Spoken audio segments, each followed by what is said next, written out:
Hey, so thanks for joining us for this discussion of Serglige Culainn, the wasting sickness or love sickness of Culainn. Once again, I'm joined by my good friend, Dr. Joe Wolf, and thanks again for being here. Mm-hmm. Thank you. And yeah, there's a lot of meat to sink our teeth into on this one. This is not a very straightforward tale. No, it is not. It's really complicated. Yes. It has a lot of bits in it, Yeah. seemingly disconnected in some ways. Yeah. I think we're recording this as you visit me for a couple days, and I think we already spent 3 or 4 hours just discussing this tale yesterday, and a couple more this morning, trying to work out how we're gonna explain, try to shed some light on this for somebody who's not completely dialed in but has an interest in this story.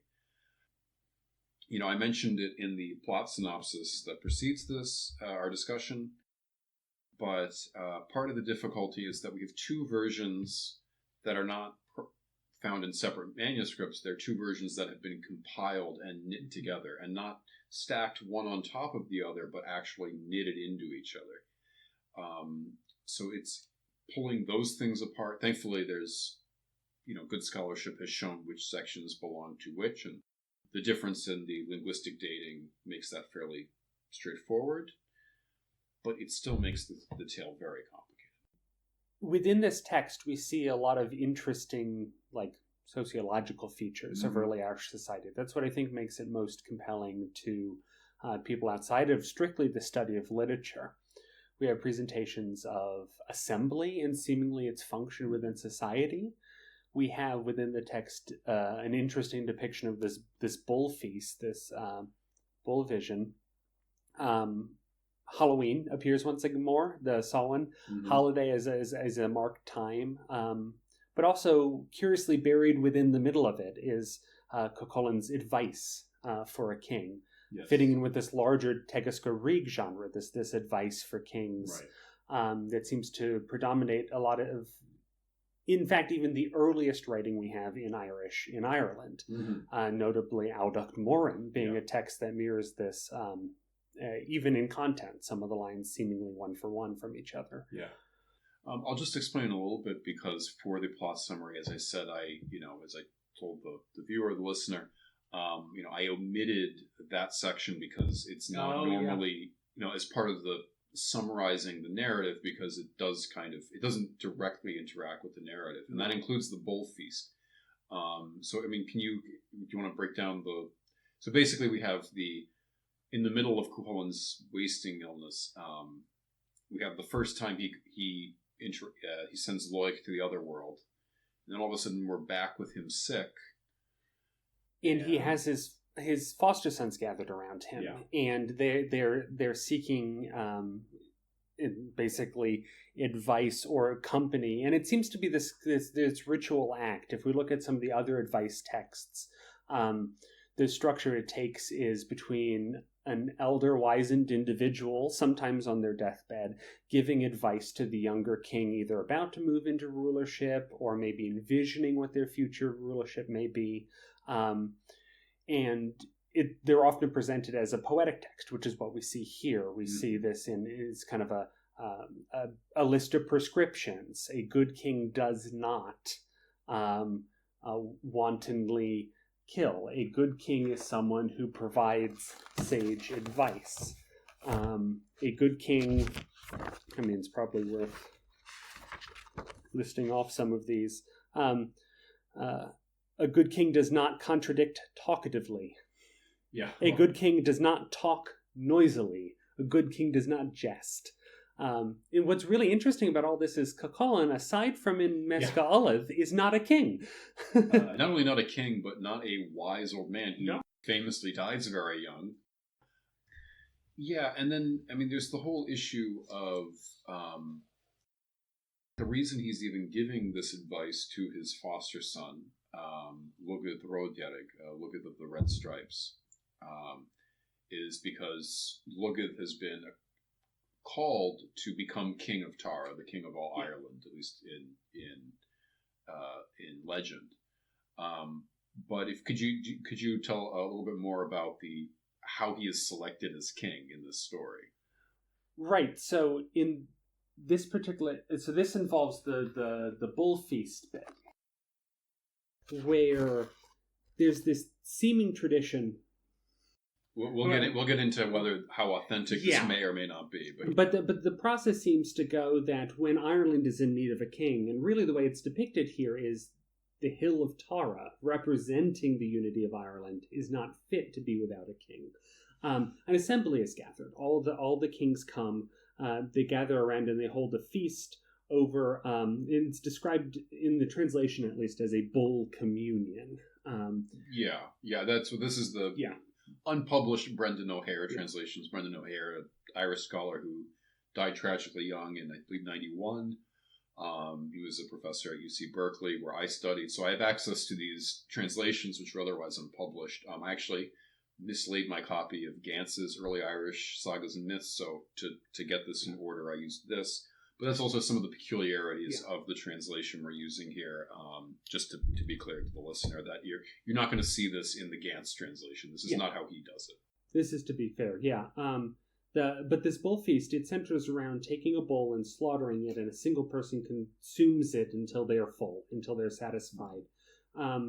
And then over them, druids chant a spell, at least as depicted here, and the person is to experience a vision. There's to dream of who the future king of Ireland should be. And I believe they're also wrapped in the skin of the bull. If you remember, right? Yeah. So they almost become the bull. They ingest as much of it into their body as they can, and are then physically covered in it, so that they are both inside and out made one with this bull. Yeah. And the idea that you would, through a vision, determine who is the king of Ireland, or the king of Tara specifically, is also reflected in other high kingship tales. So we see this in the destruction of Dederga's Hostel with Conor O'More being envisioned as a king coming to take leadership of Tara. Yes, and in fact, this specifically, this text, Serglige con Culainn, seems to have the compiler who made this text, as we have it in the Book of the Dunkau, in Lever and the Hithra, also had access in that same book to, I forget if he's the scribe or whether another hand was the scribe for the destruction of the Dederga's Hostel, but he's using different elements from the Dederga's Hostel that are more familiar, that we think of as maybe coming more from the Dederga's Hostel, that story. So yes, the bull sleep is replicated here from the destruction of the Dederga's Hostel. And then we'll talk about a couple other things that seem to also be kind of rhyming with that story, as it were, or calling back to that story. But it's from this vision that they envision specifically a youthful warrior with red marks on his face. And this is easily and quickly identified as Cuchulainn's foster son, right? So they dispatch messengers to where Cuchulainn lays in his sickness. And this is kind of where the tale is trying to grapple with the fact that Cuchulainn's incapacitated, but he has to suddenly give this wisdom. Right. Although that may actually be appropriate given the nature of his illness, right? True, yeah.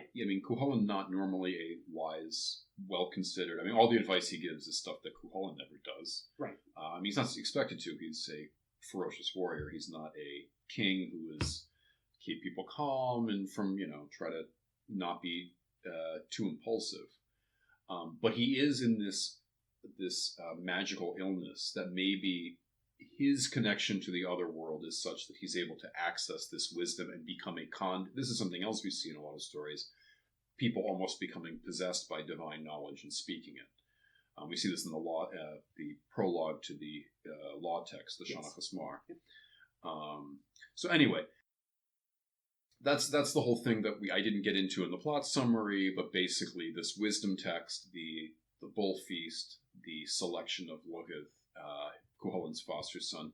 And we'll get into, again, why this might be included, not just because Cuchulainn is sick and has this magical affliction that maybe gives him access to his physical weakness, but mental clarity to give this talk. But again, we'll get into something that I came up in our discussions off camera about Cuchulainn's connection to stones and things like this. So I think if we can maybe we should kind of jump back to actually discuss the main text. We talked about the middle. We started in the middle. Now we're going to go to the donuts. Right. Yeah. Go back to the main thing. Kind of leave out the odd center that doesn't really belong, so to speak. Yeah, and it's usually again omitted. It's not in Gantz's translation either. This is omitted from most translations because it interrupts the narrative so much. But it is an interesting section, and it may thematically relate back to other aspects of the tale as we have it. So yeah, the whole thing starts with the Oinach or the Fesh of Samhain, or both. I think it uses both names. It does. Yeah. So these are. You want to go and give a description of what the Oinach and the Fesh are exactly? Yeah. So the Oinach is the normal gathering of the Tuath or the polity writ large, right? These are seemingly within history institutions that can take place both at the local level, so just the small gathering of the neighborhood, but also all the way up until the provincial level, right? You can expect the King of Ulster to gather all of his people once per year. Usually this is happening on Samhain. Sometimes it happens on Lugnasa, so on the 1st of August. But it's associated with the harvest time, right? When you have a lot of food coming in, you have the ability to gather a lot of people in one location. You have a surplus to celebrate with, right? Exactly. And the Oinach is a part of this celebration that focuses on kind of the social unit specifically. It's games, it's races, horse races in particular. It's drinking houses. It's where you make marriage contracts. But it's a gathering of the people for the people. And alongside this, we have the Feis, the most famous of which is the Feast of Tara, which appears within the historical record quite frequently, at least in the early period, where the Feis is centered around the king. This is a feast the king holds. This is how the king compacts or recompacts his relationship with his polity. Right. And essentially the kingly duties are carried out. And so this text begins with that context. And could you actually just specify which kingly duties you're talking about would be carried out at the Fesh or Oinach by the king? Yeah, so these are a number of things. This includes the receiving of rent and renders and fealty. This is the repaying out of those things to his clients. This is the pronouncement of new law. But not in a way that we think of law. This isn't like legislated law. This is kind of new expectations for society within the context of what has happened that year, essentially. Maybe more like regulatory guidelines exactly. than punitive laws or Correct. Something like that, right? And this is also the opportunity for the king to preside over issues that have arisen over the last year that are of extreme importance to the social unit. So high-profile court cases, for instance, would take place in this moment. Things that have not been able to be resolved among, like maybe these are high-level vassals who, or clients is the term usually used in the Irish context, who there's no, they can't resolve it among, between themselves, their peers. They need the person at the apex of the society to actually mediate, whereas they would be probably mediating between their sub-clients, the people below them on the hierarchy. But for the top level people, you need the king. You need the top guy.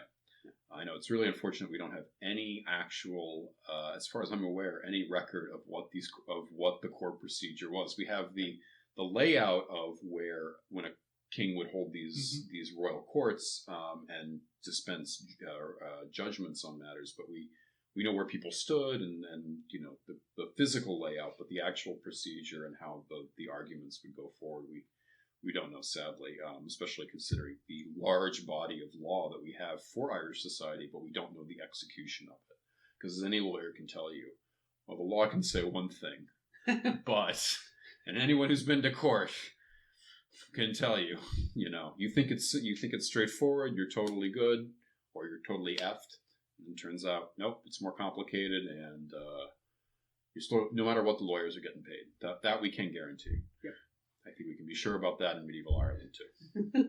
And the fact that this is happening, like the premier law site, is also just this social games, right? The main bit of entertainment and kind of social gathering for the year exemplifies the public role of the king, and the public role of law. nothing happens in society outside of the view of the rest of society. Yes. And that's an important part of the process. Yeah, and not to get too dragged into that, but I guess this public viewing, this public witnessing of these things, mm-hmm. It's, again, not to get, we need to move on a little bit, but in the law, there's a very big distinction between robbery and theft. Yes. Theft, basically stealing under concealment, is much more serious than just showing up and saying, hey, I'm rustling your cat. Like, doing it in daylight and, like, basically daring somebody to stop you is a very different matter because it's public. And you may have a actual legal reason for doing so. And in fact, if you are legally entitled to confiscate somebody else's, usually cattle or other property, you must do it publicly. Yes. You must announce it. You must do it visibly. But even at the level of illegal taking of goods, it's still a very, very different matter to sneak around and do it like burglarize versus to outright rob somebody. So yes, so we got Samhain. At this particular Samhain, we have this custom that's described that is otherwise, I think, non-described anywhere else. No. The presentation of the tongues. Yeah, this is a really interesting bit, right? Because the warriors are essentially jockeying for acknowledgement for their feats, and so they come forward and they bring to the assembly proof of their victory in battle, which is the tongues of their enemies. Right. But they're not just bringing their enemies' tongues; they're bringing the tongues of cattle as well to inflate their numbers. Right. Which you don't need any anatomy lessons to know that cattle tongues are enormous compared to human tongues, so it's not clear how this would work. And then the scribe or the compiler, whatever his source for this, specifies that when they would present the tongues, they have their swords, right, laying across their lap, and if they lied, because demons lived in swords, in those days. Again, we'll get into the sort of antiquarian interest in the pagan past that the compiler shows in this tale, but he seems to feel that there is this thing where swords guarantee your honor by actually slaying their owners if they tell lies. Even though that clearly would, then how does that work with the cow tongues? Like, obviously they're lying then, so is everyone getting their head chopped off by their own sword magically leaping up? Regardless, it's just an interesting detail. It doesn't quite work if you think it through, but it also stands out against the other more common custom we see, which is the taking of heads as the trophy and proof in battle. Yes, that's much more typical, especially in the Ulster cycle. Right. Yeah. So why tongues? I think I can't remember who I was reading some article or commentary about this before, and this person mentioned that presenting the tongue is usually from the dragon slayer myth. I don't think there's any relation to it here, but it's just interesting. That would make sense because dragons are huge. It would be too much to try to bring the dragon head. Although there are stories where people do cut off the heads of dragons and bring them, and dragon tales are actually, there's comparable stories in Ireland, but Ireland famously doesn't really have dragons in its tales because there's no reptiles. Yeah. All those stories get transplanted onto fish because they are also scaled creatures. Right. But they know that about snakes. They know that snakes have scales, but there's no snakes in Ireland, so a dragon must be some sort of monstrous scaled creature that lives in water. Anyway, that's way off here. And again, I think your point about public displays of honor, prowess, and all this tie into what gets the action going, right? Yeah. Which are these birds, mythical, mysterious flocks of birds, not uncommon in Irish stories. No, yeah, the presence of birds and the hunting of birds, or the inappropriate killing of birds might be a better way to say that, does drive a number of other tales.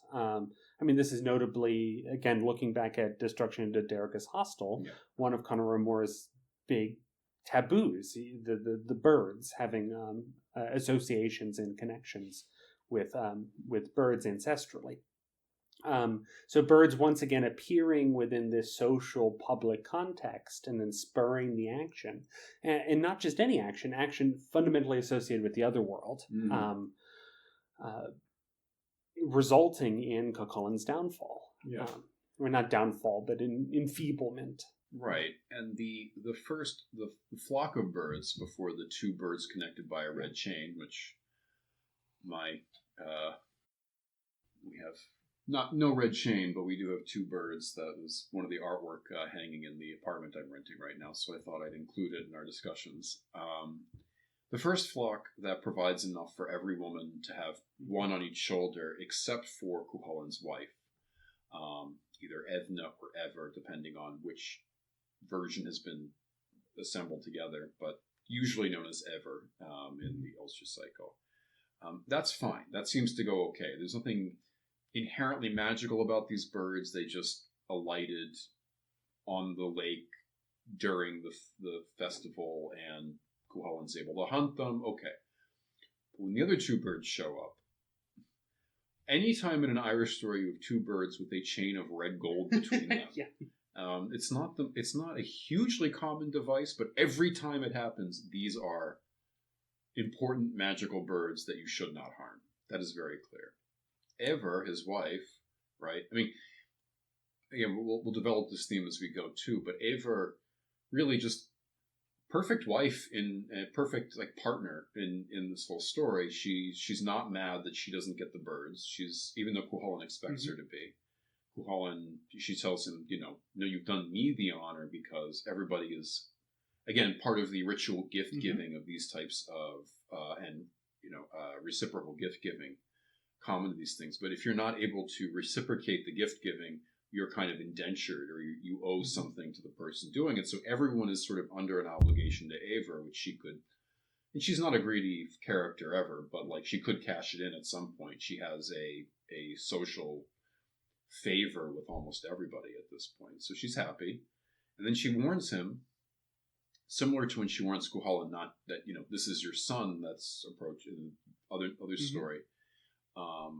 Don't kill him. She says, these birds with red gold chains, who have already everybody to sleep, presumably except for Culainn, but have sung a song that puts everybody to sleep. Again, these are from the other world. Don't mess with them.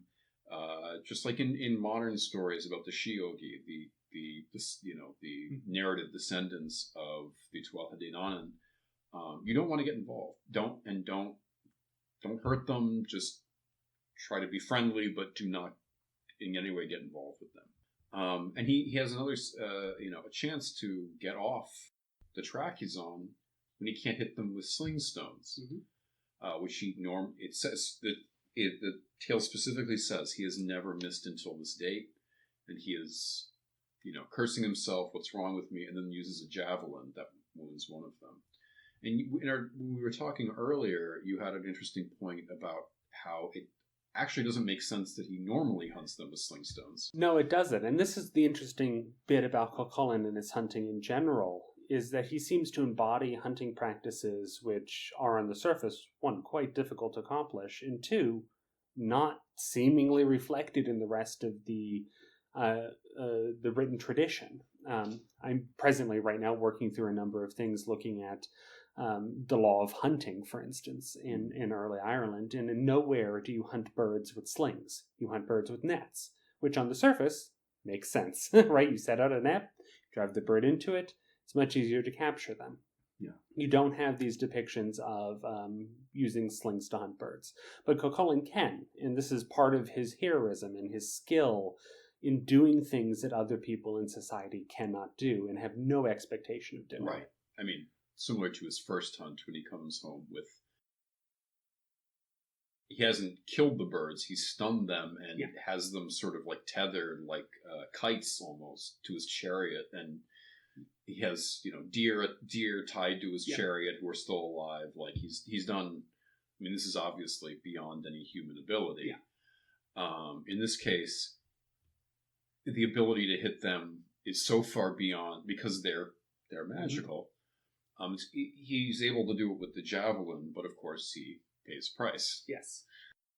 And he should have known better. he had numerous chances, couple chances to stop. She said, "Don't do this for me." Also, you don't want to hurt these birds. They're clearly very powerful. And then, "You've already missed twice. Just let it go." Nope, got to use the javelin. Yeah, I think it's interesting that we have the female satirist. Culainn, not that Culainn, things like feminism wouldn't apply to any of these stories, obviously, but he's not usually so aggressively he does things to women that are quite misogynistic, I think it's fair to say, in other stories. Yeah. But he's not usually, like, verbally, he doesn't express contempt for women, or like in general, or specific women in a way he does in this tale. I mean, there's something really, women drive the whole action of this plot, whether it's the women in bird form, whether it's his wife Eivor, whether it's the two otherworld women who are the birds. And even to get it started to hunting the birds, it's Leverham, the female satirist, who is, again, the caretaker for Deirdre when she is being raised in captivity to become Conchobar's concubine, and then runs off. Leverham is the one who kind of prompts her to think about running off with Naishu. Not to put all the blame on Leverham, again, that can also be kind of misogynistic, but that is really kind of the way the tale goes. So it's interesting that Conchobar kind of uses her, not Conchobar, it's Conchobar's wife who has her go and ask Cuchulainn to do this. And part of Cuchulainn's violent reply can be explained as he doesn't want to be satirized, he doesn't want to be, because he knows that this woman can do it. But he does specifically make a comment about kind of women being shallow and making these, like, silly demands of him, and it is a little bit out of character, because normally when somebody sets him a challenge, regardless of the gender of the person, he just goes out to do it. Yeah. Interesting character that, again, sets it in motion. Women drive the whole plot of this thing. Yeah. And we see that next when, after he kills the birds, he sits down and leans against a pillar stone, and has his vision. Yeah. And he's met by these two, at the time of the vision, unnamed women who are colored, right? The one is wearing a green cloak, one is wearing a crimson cloak, and they come and beat him with it. And this inflicts upon him his wasting sickness, from which he doesn't recover until the end of the narrative. Fully, not fully. Yeah.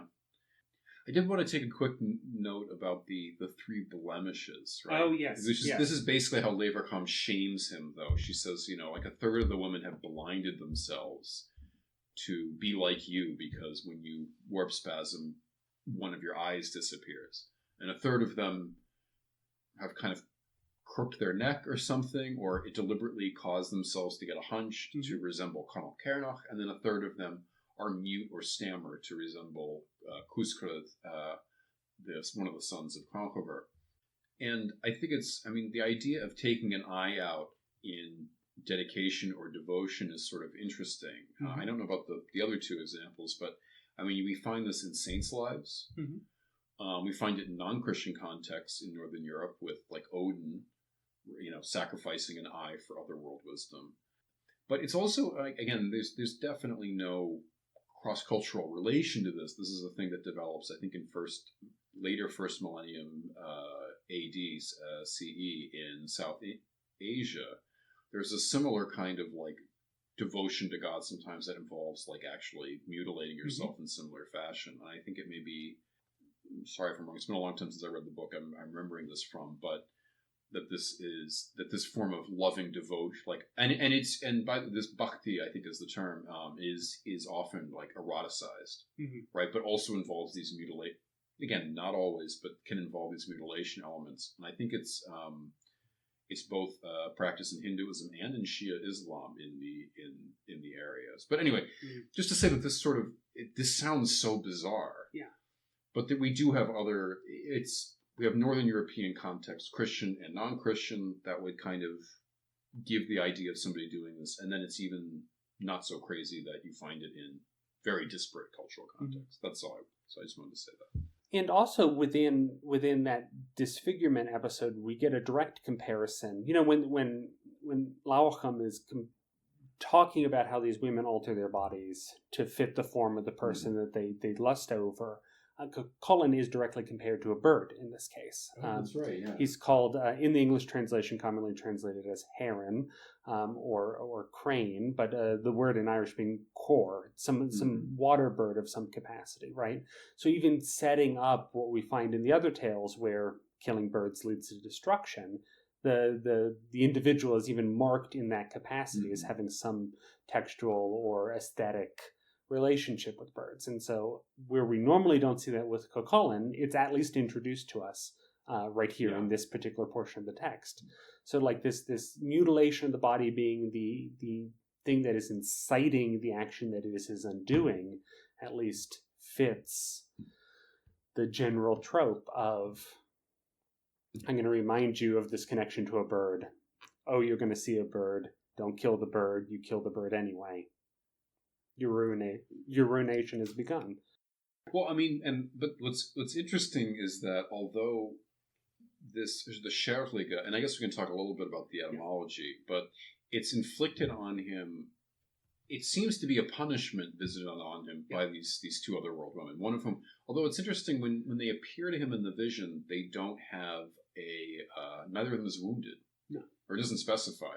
You would presume one of them. The text would make explicit that one of them. So we don't even know whether he hurt Liban or Fawn ultimately, which is also kind of interesting, I think. Unless it's their coloration, like the color of their cloaks stand out as unusual.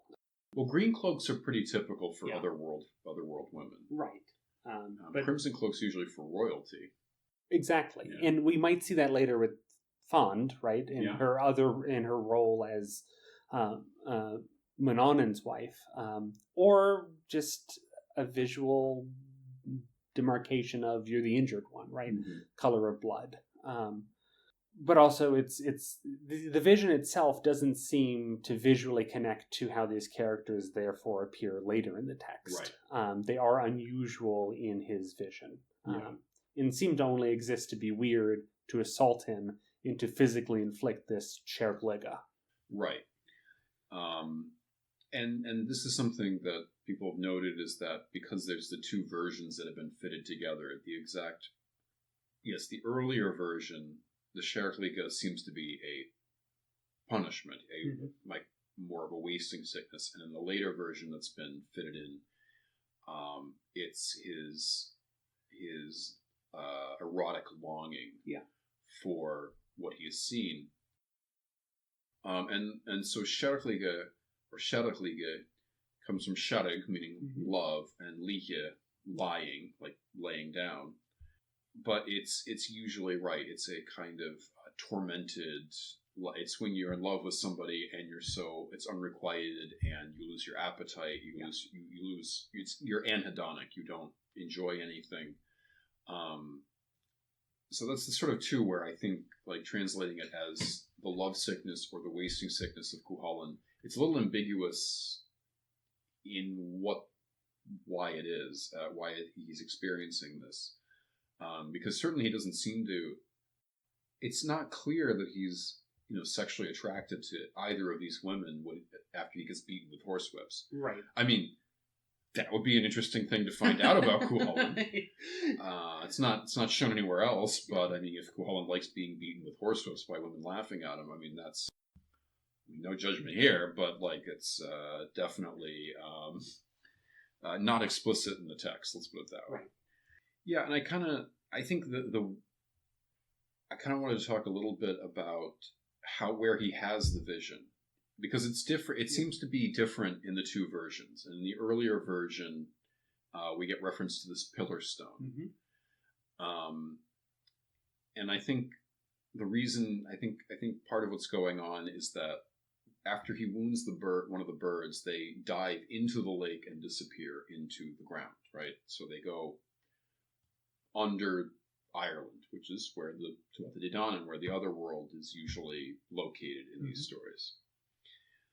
When he has the vision against the pillar stone, well, a pillar stone is both above ground, where humans live, and below ground, where presumably the Tuatha De Danann's realm is. So it seems to be this sort of conduit. The other thing is that Cuchulainn has, in many stories, this association with stones, right? And with pillar stones, flagstones. There's the story about he cannot sleep unless he sleeps on 2 flagstones that are perfectly level, and if they're slightly uneven, he can't sleep, and he becomes murderously angry. His wife, and again, this is why it's weird that his wife's name changes, and in the part of the story where the layer of the story with the pillar stones, his wife's name is Evna, which it normally is not. Mm-hmm. And in the section of the story that is the later version without the pillar stones, his wife's name is Eivor. Mm-hmm. Why does that matter?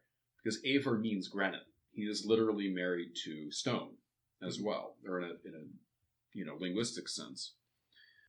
And then that gets us into this whole interlude with Lugedd of the Red Stripes becoming king of Tara, because it's possible the scribe thinks this belongs in the story, not just because it happens when Lugedd is lying sick, but because in some stories, and I don't think it's a story that would take place been written too much longer, if even after this one was.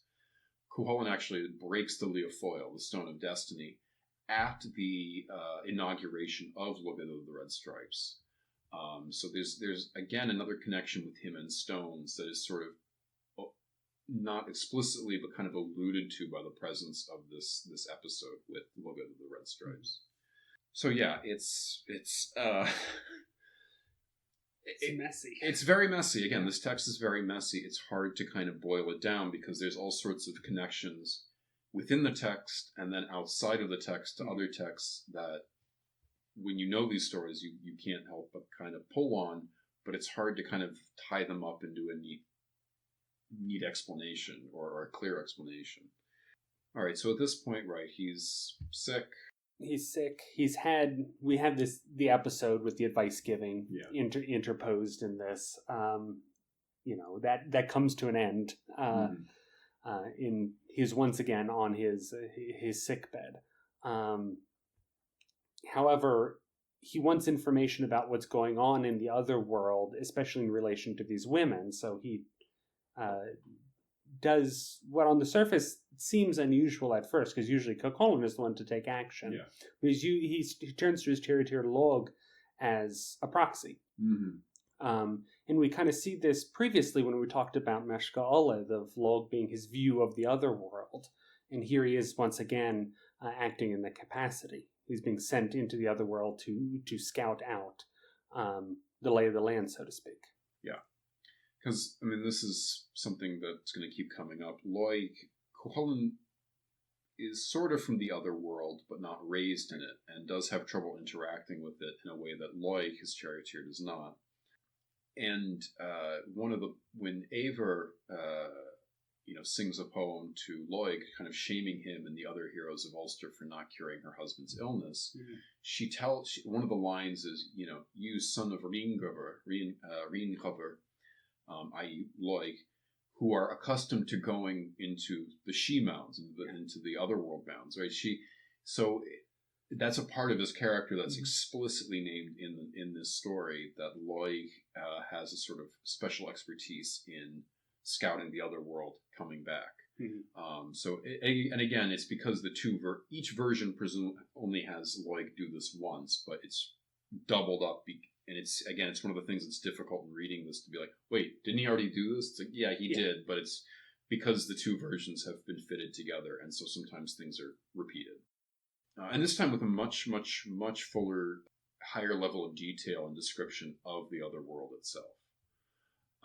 The first time in the earlier text, and this is a kind of a thing in Irish literature in general, right, where the earlier, the very early versions, like the things that we know come from like the Kindroma Sneachta, right, which is a lost, like, small booklet of early Irish tales. But there are copies of them that we can verify. They're of, I think, maybe 8th century, but at least 9th century date, are very short. Mm-hmm. A whole narrative, a whole story that might be pages and pages in a later version, a couple hundred years later, is 2 paragraphs. Right. gives you the complete bare bones. This is blah, blah, blah. And then by the time we get to something like the Codex, this comes from Lever and the Hithra, the Book of the Dung Cow, but even more so the Book of Leinster. Oh my gosh. I mean, the amount of florid description, and it becomes kind of a stylistic development. I think some of it's material, they just have more vellum. Yes. I think parchment is just more available, frankly, too. But yeah. So we can see that in this tale, where the first description of the other world, pretty concise. The second one, very florid, very extended, lots of detail. When Lloyd comes back, he shares with Culainn this invitation to come and meet Fond in the other world, and he's initially reluctant to do so, right? And explicitly, this is related to that the invitation is from women. Yes. It's stated explicitly. Yeah, he does not want to come at a woman's invitation. Or protection. Right? So he needs some other inducement to go, or in fact for her to come to him. Mm-hmm. Right? These are the two things he's seeking. And so he sends Lloyd back in. Mm-hmm. But I think it's, again, how Culainn's, again, not always smooth relationship with women, but here, out very antagonistic. But it's still women who drive the entire plot all the way through. And when Lloyd is in the other world, he only sees women except for Lavrith, Swift Hand on Sword, right? Mm-hmm. The supposed king who's also inviting him. And I guess Oengus, his Lavrith's brother-in-law, who comes earlier in the earlier version, is also a man, but there's no men in the society that he views. It's just women. Maybe they're off fighting for Lavrith, but it's not clear. And when Lavrith comes home, his wife Liban is trying to exhort him, and he's just sullen. In where it then becomes interesting, at least from my perspective, is what happens when Culainn and Fand are finally united, in a sense, right? Is he then goes with her and arranges these meetings, but it even though Culainn makes a decision to act, this is when Eva returns to the narrative and essentially interposes herself, and it becomes quite emotional at this point. Yeah. I mean, I think there's a couple more things I want to touch on before we get to that. There's some interesting aquatic stuff going on here as well. Oh, yeah. When Lloyd, and then presumably Culainn, though it doesn't specify how he gets to Lavrith's home, but presumably he does it the same way Lloyd does, by taking this bronze boat, which is physical impossibility, of course. I mean, now you can have metal ships, but back then, forget it. There's no such thing. Even coppering the bottoms of sailing vessels, I think, is like the 1760s. It's that late. But this little bronze ship does show up elsewhere. Yeah, this is my favorite character in Irish literature. Begins to enter the narrative, or in a number of ways at this point, right? So we have Culainn interacting with this little bronze ship, which mirrors an episode we find in another very short tale, so kind of evocative of these little snippets that are presumably meant to help guide storytellers, where Culainn interacts with a person called Shen Beg, so the little old guy, quite literally, who has a bronze ship, and again has these connections and motifs with the other world. The other world is a place associated with the ability to do things that can't be done in the real world. And the thing about Shen Beg and his ship is that it can change size, right? Yeah. It can go from big to now you need it in the palm of your hand, so it's small once more. And can be carried around. And that's what happens in this little narrative, right, where Culainn comes across Shen Beg. He finds this little, let's call him elfin man almost, and he picks up the boat that he is in and holds it in the palm of his hand, and it's a little bit like the folktale about catching the fish that gives you the wishes if you let it go, right? He makes demands of him, and the little man, I think, offers to sing him a song. He says, yeah, sure, great, that sounds good, entertain me now that I hold you captive. And because he's otherworld, he sings a song that puts Culainn to sleep, and he just paddles off in his boat, and he's, lives happily ever after.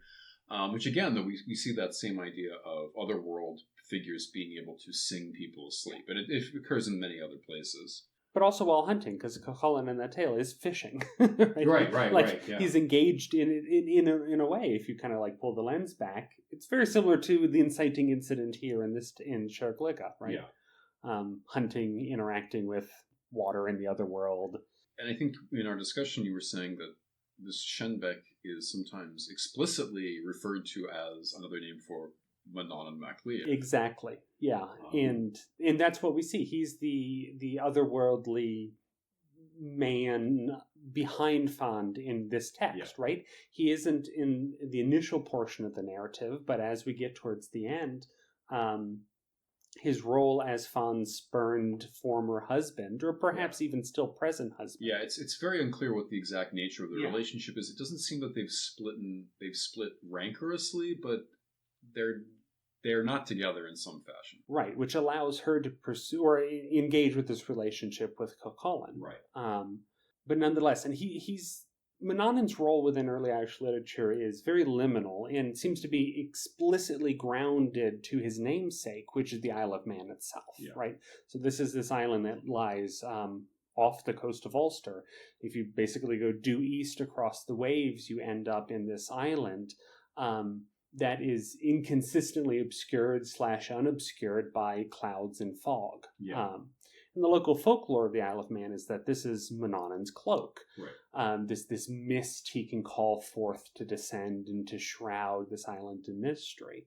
So it's not surprising to imagine that this mythological figure, Manannán mac Lir, can appear in the rest of Irish literature to be this mediator between the real world and the other world. Yeah. Particularly as he lies across the waters, which in this text is pointed out explicitly. Yeah, it's explicitly. When he shows up, he is seen riding his chariot above the waves to Ireland to come to Fonzé. But we'll get to that in a minute. But so just to say too, like this, the Serglige doesn't specifically mention Shenbek, but this bronze ship motif immediately there is a connection there, and it's almost like sort of references to Manannán begin, if you'll forgive me, to drip in. Yes. Right. Yeah. Because the enemies of Lavrid that he comes to help Lavrid Swifthand on the sword. He's basically been told, you'll be cured of your illness if you come do this. Oh, and you'll get beautiful, wonderful food, wonderful drink. The best you could ever have.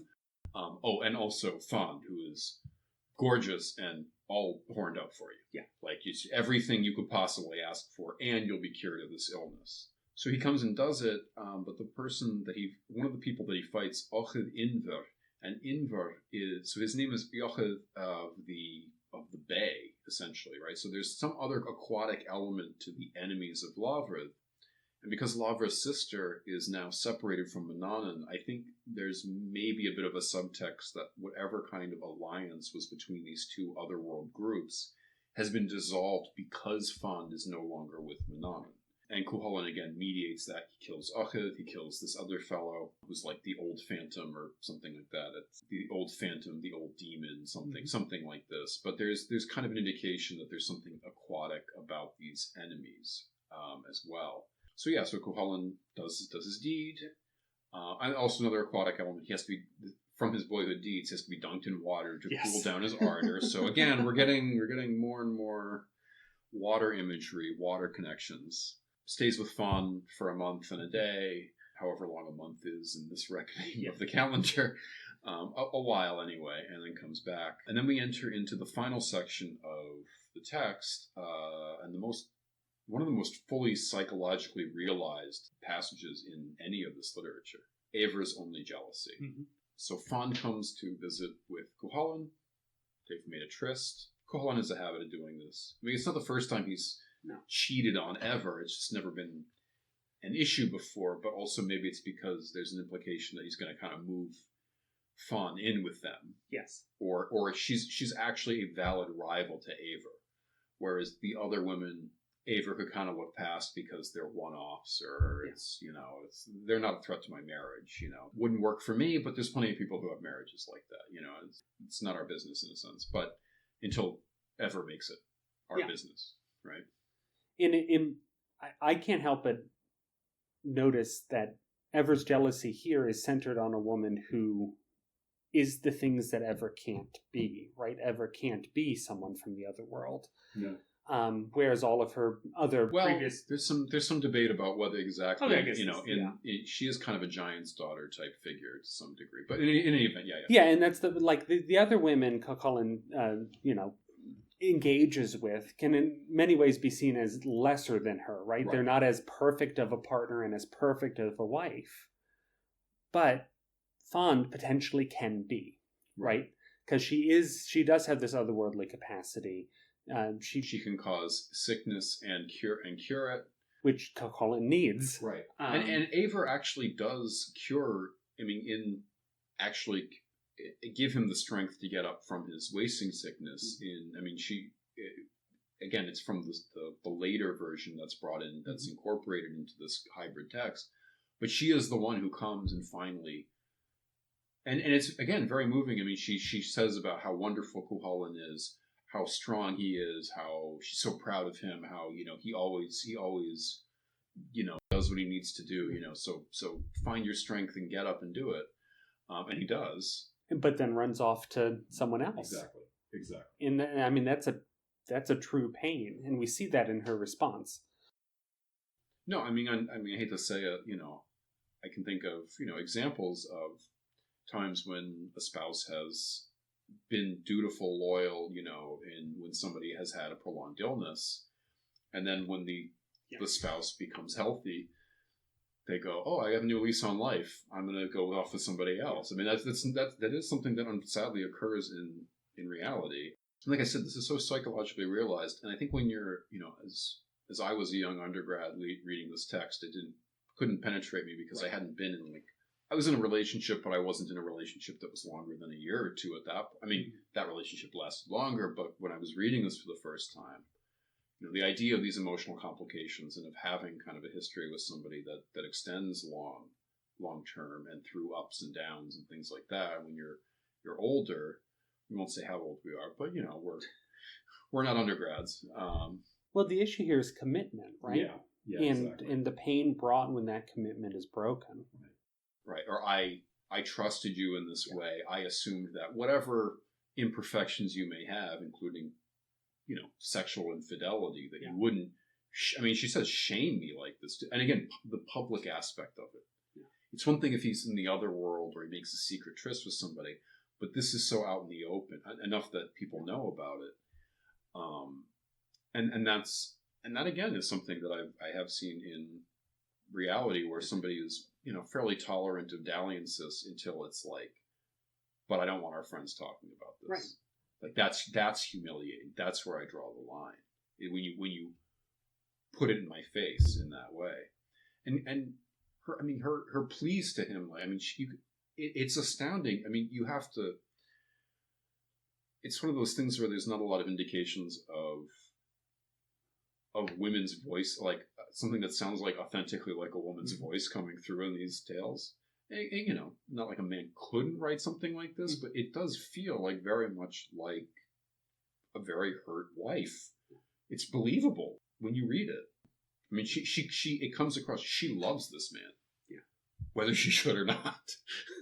And she has been, in this tale, has demonstrated that she's done nothing but try to give him good guidance, comfort. And really, that's what love is in this way, right? Absolutely. And the fact that Culainn throws it back at her in the sense that he's so focused on the lust component, right? Like the commitment and the building of a relationship and the household is subordinated to the whim of lust. And his prestige. Yeah. Because he says there's nothing, there's no shame in a woman like this.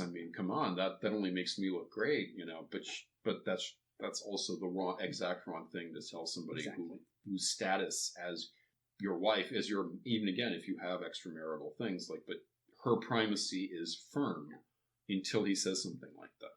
And like I said, the kind of more verbal misogyny, which is not that common. Other characters in the Ulster cycle, especially against Maeve. But Culainn is usually, again, there's violence against women in ways that are reprehensible, but he's usually not cruel in this way, verbally cruel. And he's cruel to Eivor. Yeah, and the other women in the text, right, from the very beginning. Yeah. The only person he's not cruel to is Fawn. Although he is essentially cruel to her, because then he kind of on a dime Burns her. says, I mean, he should go back to his wife, I mean, normatively, but like, it's so sudden that she's completely devastated too. Yeah, she's committed to this new life with him. Right. He turns away from it on moment's notice, and then that kind of forces her reconciliation with her past in reflecting on, well, I did have a good relationship with my previous husband. Or it was tolerable. Or it was tolerable. There was a reason why we were together. Maybe this is my lot in life. Or I just don't want to be alone, so I'll settle for... I mean, granted, he's like arguably the god of the sea. Yeah. It's not like it's not too shabby, but at the same time, if things have not gone well between you...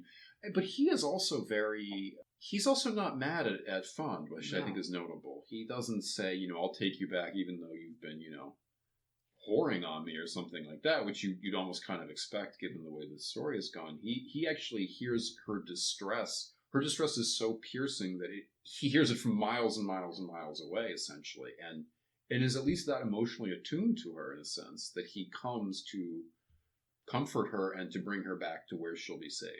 Well, he seems to display a patience and a mindfulness that Culainn doesn't within the text, right?